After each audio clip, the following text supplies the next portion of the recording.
Beaming solar power from outer space sounds like a Marvel movie plot, but space could remove barriers to solar acceptance that dominate the earthbound discourse. Could the secret to our energy future be solar panels above the clouds, or even above the Kármán line altogether?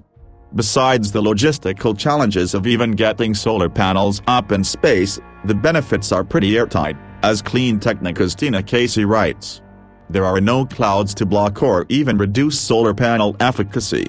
They can pivot, maybe even completely freely, to maximize exposure to more sun over a longer time each day. The sunlight is more potent outside of Earth's atmosphere. Right now, even the best solar panels are reaching something like 30 to 40% efficiency, and these are mostly cutting-edge prototypes developed by scientists for research, not the ones you can readily buy. That means the huge advantage of higher-up sunlight would directly translate, perhaps even to the difference between feasible solar and not. Again, though, this is without the logistics of putting panels into space. And the technology to beam power is pretty established at this point, relying on directed mirrors and receiver panels that focus energy into beams that act, basically, like wireless wires through the air. The right kind of solar panels paired with storage could periodically beam power to specific places without losing notable energy.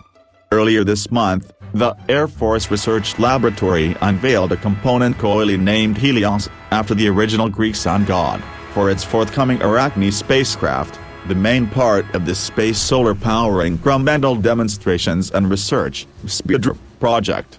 Arachne will launch in 2024. Helios will gather power for other spacecraft, making it an essential research piece as well as proof of concept for some big ideas NASA has about traveling to the moon and subsequently to Mars. But Arachne is also a working model of what solar power for Earth from space could eventually look like.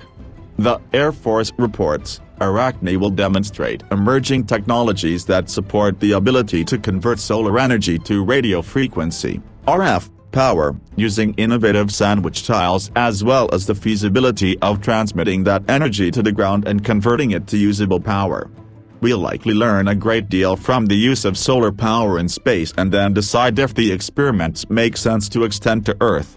Solar is critical to our long-term spaceflight plans because of its plentiful and completely renewable nature, saving vital weight and reducing the use of volatile chemicals on already risky flights.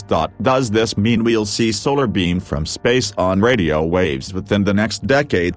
Well, the only sure thing about the energy landscape in the 2020s is that we really have no idea.